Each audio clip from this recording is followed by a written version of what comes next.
What's going on, everybody, and I'm about to install the latest version of the iOS 12, the 12.1.1 on my iPhone, so let's begin with this video right now.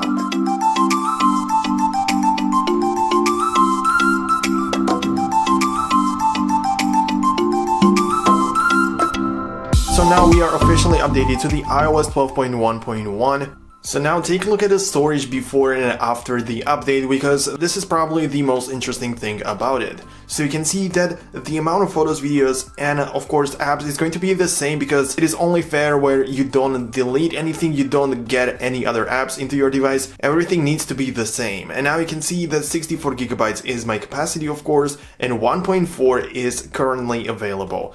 And let me show you that this is the 12.0.1.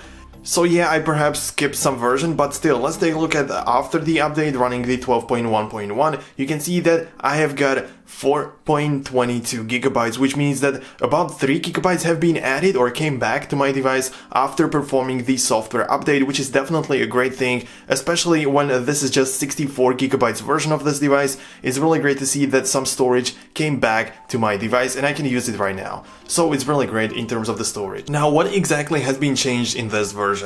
So one of the things is that the Apple Watch icon has been changed in order to look more like the Apple Watch Series 4 and not like the older version of the Apple Watch, which isn't definitely a great thing, or it's not anything extraordinary, but it is there and it is a change in this version. So this is the software update, or the software description of the update from the setting provided by Apple that I forgot to show you in the beginning of this video. But anyways, another great thing that Apple has added, not exactly to this device, but to the iPhone XR, which of course does not have the 3D touch and doesn't have the haptic feedback the way it works on the other devices. So Apple also decided that they should get haptic feedback whenever they tap on the notification. Nothing really special about it, and this doesn't only apply to the notifications, but to other areas of the user interface. So when you force press or touch longer on the iPhone XR, you may get haptic feedback. Now, the dual SIM support has also been added to this operating system, which of course does not mean that it's going to be available immediately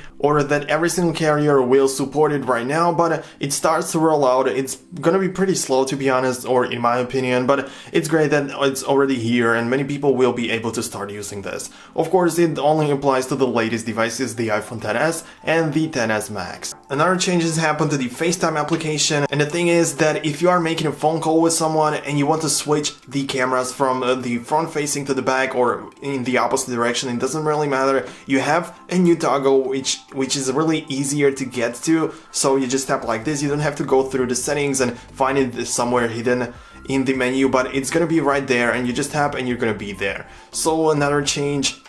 According to Apple, there is also change in the News application, where, as you can see, there is this option to hide the sidebar in the News on iPad in the landscape mode, so it doesn't of course apply to everybody and it's not really a feature that would be useful for every single one out there. So let's take a look at some other things like the security content of the iOS. So let's take a look at what Apple has to say about this version. Now let me get to the iOS 12.1.1. It is actually right here, so let's open this one up. And this is everything what we need to know about it, of course, for the iPhone 5s and later, and for every single iOS 12 compatible devices. Here are listed all of the things that have been resolved. So a malicious application may be able to elevate privileges. This is one of the things. You can go through this if you want, but it's not anything that you would probably be interested in. So this is everything what I wanted to mention in this video. I really hope you found this video informative and useful. And if you don't want to miss the next software update or next video about your Apple Watch, iPad, and of course your iPhone, then smash the subscribe button and we will see each other in the upcoming video. So stay tuned, have a nice day, and see you there.